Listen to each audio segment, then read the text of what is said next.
Hey everybody, in this short video, I want to show you the bulk edit feature in your Schoology Gradebook.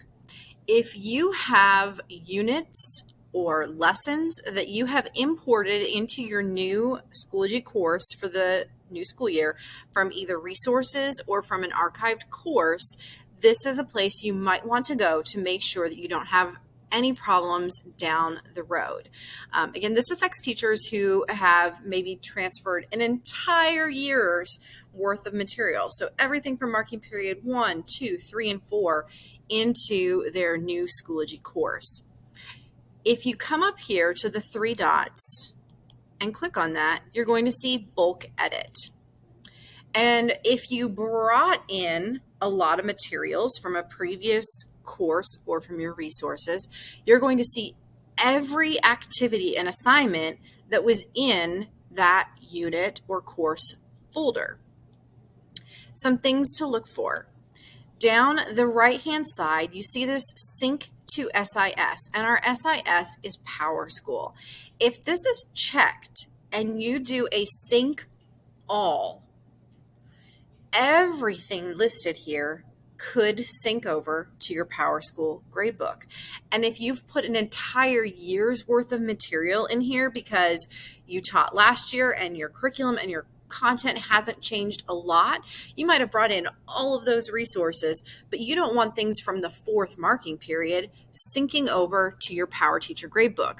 If they do, they're going to put the last day of the current marking period, and they're going to put everything on that day if you do not have a new due date, which can also be problematic because it could look like you have 30 assignments due on the last day of the marking period. So if you come over to your bulk edit screen, you can uncheck all of those boxes, and I do recommend doing this. If you've brought in resources, uncheck it. And this is a quick place to do it. I don't have to go to every single place within my course and find all of those different assignments. And if there's a lot, because you brought in an entire year's worth of material, there might be a lot of them. So I uncheck those. Now, nothing is going to sync over from Schoology to PowerSchool if I do a sync all. There's also right here on the left-hand side, you see all of these checked boxes. And those are under the tiny little green light that says published, which means those items are published and they are viewable. You can leave that on, or this is an easy place to toggle those off. Some other things that you can do here. I might notice that for this activity, I never changed this to the CASD default grading scale. It's on the numeric grading scale. So this is a quick place to check anything and just make sure that everything is set up correctly. Does it have the right grading period? Does it have the correct category? Oh, whoops, this one says ungraded and I need that to be the completion category.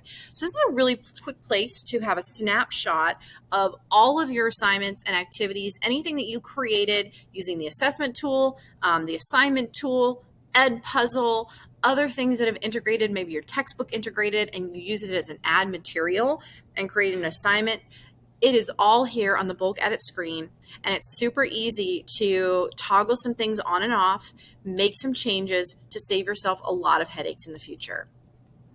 If you need help, please don't ever hesitate to reach out to me or to Darren, and we are happy to sit down with you and walk you through the bulk edit screen or anything else you might have questions about.